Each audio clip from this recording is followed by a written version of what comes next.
Hey everyone, welcome. What you're looking at today is an exclusive explainer of our internal battle-tested masterclass right here at the DigiPalms. This is our exact playbook for transforming purely aesthetic storefronts into high-converting revenue machines. We don't treat e-commerce like an art project. We treat it as a system. So if you want to know how we build stores that actually sell, you are in exactly the right place. Let's get to it. All right, here's the agenda for our playbook. We're going to step through escaping the aesthetic fallacy, architecting true brand trust, guiding buyers without friction, building high-converting product pages, perfecting the checkout flow, and finally validating your e-commerce engine. Okay, Section 1, Escaping the Aesthetic Fallacy. To win here, you've really got to stop designing for your ego. Customers don't buy pretty, they buy clear. Think about walking into a high-end boutique versus a local hardware store. The boutique, while it's got that mood lighting, artistic displays, maybe some hidden products, it's a whole atmospheric experience, right? But if you just need to grab a specific pair of jeans, it is incredibly frustrating. The hardware store, on the other hand, is definitely not winning any design awards. The lighting is harsh, but you know what? The aisles are perfectly clear and the results are completely obvious. In raw sales, functional architecture literally always outperforms artistic design. That's exactly why Amazon, a site that has never won a design award in its life, captures nearly 40% of all US e-commerce sales. They ruthlessly prioritize function. And here's the absolute kicker. Research from the Nielsen-Norman Group shows that 37% of users abandon sites specifically due to poor navigation. We like to call this the confusion tax. It ties directly back to John Sweller and William Edmund Hicks' concept of cognitive load. See, every single time a shopper has to pause to figure out your interface, you are draining their mental battery. When they face too many micro-decisions, they hit decision fatigue and they just leave. A confused mind always says no. Moving right along to Section 2, Architecting True Brand Trust. Curing confusion is step 1, but then we have to tackle credibility. You honestly cannot ask for a transaction until you've established a concrete reason to believe. And that's a massive hurdle, because 97% of consumers fear shopping on unfamiliar sites. So this right here is our internal 3-part brand trust funnel for your About Us page. Listen, this is not a vanity project. It's a risk management tool. First up, the origin story. This hooks emotion. Think of Patagonia's founder, Yvon Chouinard, hand-forging climbing pins because the gear he loved was destroying rock faces. You're sharing the human struggle. Next is the mission, which aligns with your customer's identity and values. And finally, expertise. You have to prove your qualifications. Even if you're just curating products, your expertise is your filter. For example, telling a customer you've personally tested mechanical keyboards for a million keystrokes to ensure perfect tactile feedback, that proves you can deliver quality. All right, Section 3, Guiding Buyers Without Friction. Now that we have their trust, it's time to build a flawless wayfinding system. Why? Because 43% of website visitors bypass literally everything else and go straight to your navigation menu. To build this architecture, we use the broad to narrow taxonomy funnel. Think of it like this. Your parent categories are the main aisles. Child categories are the specific shelves, and grandchild categories are for those massive catalogs. Sephora actually mastered this by organizing by customer concern, like acne or dryness, rather than just listing brands. Oh, and you absolutely must obey Miller's Law here. Limit your top menus to 5 to 7 items. Any more than that, and you trigger analysis paralysis and a whole lot of visual noise. Now, once they're actually in the aisle, you've got to cure that dreaded scroll fatigue.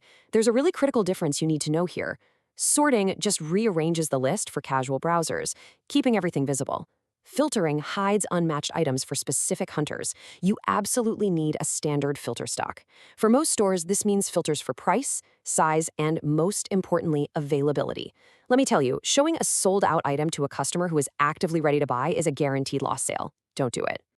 Okay, Section 4, Building High-Converting Product Pages. At the DigiPalms, we treat this specific page as your ultimate 24/7 salesperson. Its singular job is to close what we call the tactile gap, since your customer can't physically touch or feel the product. To do that, we mandate a strict visual hierarchy for the buy box. This is your control center, and we want to lead the eye through a very logical sequence. At the bottom of this visual pyramid, you need a clear, descriptive title. Right above that, a bold, highly visible price to anchor the value. Next, easy-to-click selectors for things like size or color. Above that is your most prominent element, a dominant call to action, your Add to Cart button. And snuggled right near it, micro-trust signals, like a free shipping reassurance to counter any immediate click anxiety. But to make that salesperson truly persuasive, you've got to ruthlessly translate technical facts into an emotional reality. Check this out. The feature is boring, IPX7 water resistance rating. Yeah, so what? But the benefit is persuasive. Drop it in the pool or leave it in the rain without panic. See the difference? You must silence customer objections by focusing heavily on the result. A feature is just what the product is. A benefit is what the product actually does for them. Which brings us to Section 5, perfecting the checkout flow. All right, they clicked Add to Cart. We are now entering the logistics failure stage. Persuasion stops, facilitation begins, and we must urgently get out of the way. Get ready for a pretty terrifying statistic from the Baymard Institute. 70% of carts are abandoned. Just think about that for a second. 7 out of 10 people who actually wanted your product just left. And they didn't leave because they suddenly hated what you're selling. They left because the checkout process itself basically forced them out. So what's the biggest culprit here? Forced account creation.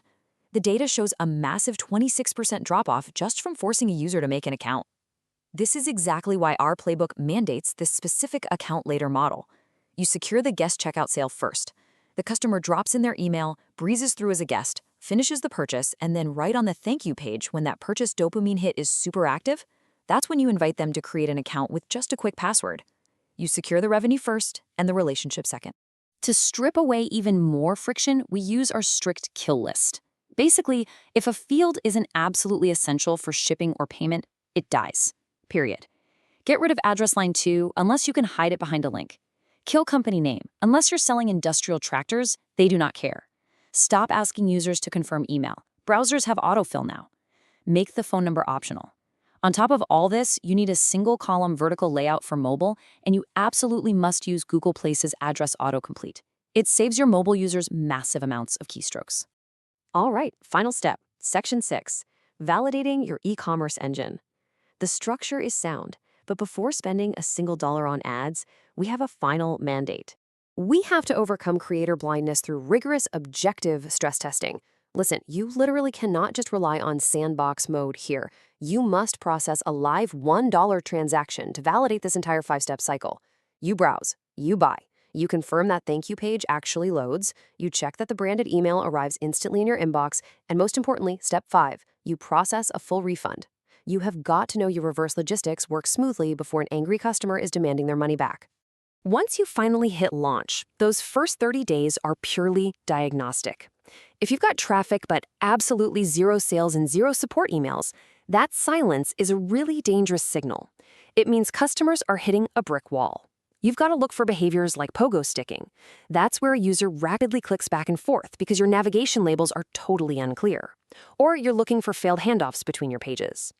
When your visitors aren't buying, you've got to look beneath the surface to see where the funnel is leaking, kind of like an iceberg. If they bounce right at the category page, well, your navigation is failing. If they view products but don't add anything to the cart, your salesperson, meaning your product description and photos, is failing. If they add to cart but abandon the payment, they are more than likely hitting checkout sticker shock from some unexpected shipping costs. Isolate the leak, stop guessing, and just fix it. And that brings us to a quote that really captures our entire ethos here at the Digipalms. An e-commerce store isn't a movie premiere. It's a software product. Your big launch, that's just version 1.0. This is a living garden that requires continuous improvement, not some static monument that just gathers dust. Practically, this means you commit to monthly technical audits and quarterly reviews of your brand narrative as your inventory inevitably evolves. So your structure is officially designed to welcome, guide, and serve. The friction is completely gone. The final question we ask all our founders at the Digipalms is this: are you ready to finally drop your aesthetic ego and embrace this functional blueprint? Or are you just going to keep paying the confusion tax? Your engine is built, tuned, and tested. Now, get out there and drive it.